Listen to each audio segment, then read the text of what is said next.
Which is better, heat mats or heat lamps? Let's talk about it. Hi, my name is Mariah Healy, and I'm a professional reptile husbandry specialist and the author of Reptiles.com. You may have noticed that heat mats versus heat lamps is one of the biggest arguments in the reptile hobby. Some people say that heat mats are necessary for belly heat. Some say that heat lamps provide higher quality heat. Others say that heat mats are more energy efficient. And still other people say that it doesn't matter what you use as long as the reptile's getting the right temperatures. It's really confusing.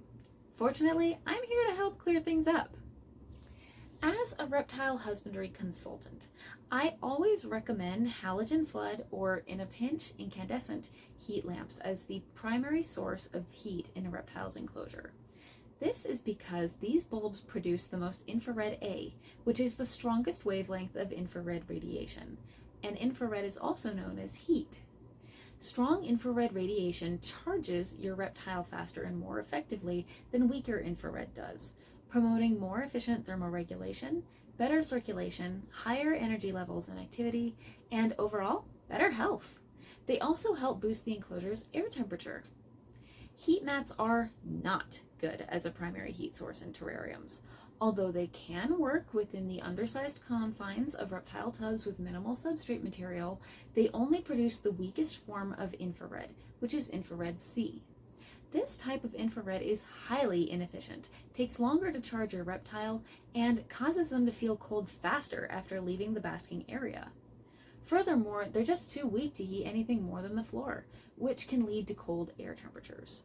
Cold air temperatures in a terrarium, even when the heat pad is regulated by a thermostat, can cause reptiles not to want to leave that heat mat, and this is what leads to burns. Reptiles which chronically can't warm themselves effectively are also more likely to suffer from other health problems.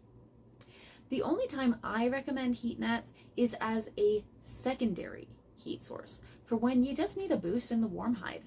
To do this safely, place a black plastic box hide underneath the heat lamps.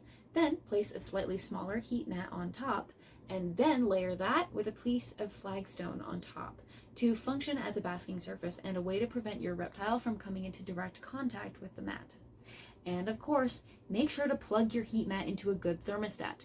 The thermostat probe must go inside the warm hide to work properly, not just on top of the mat. For more professional reptile care advice, make sure to subscribe to my channel and give this video a heart for the algorithm.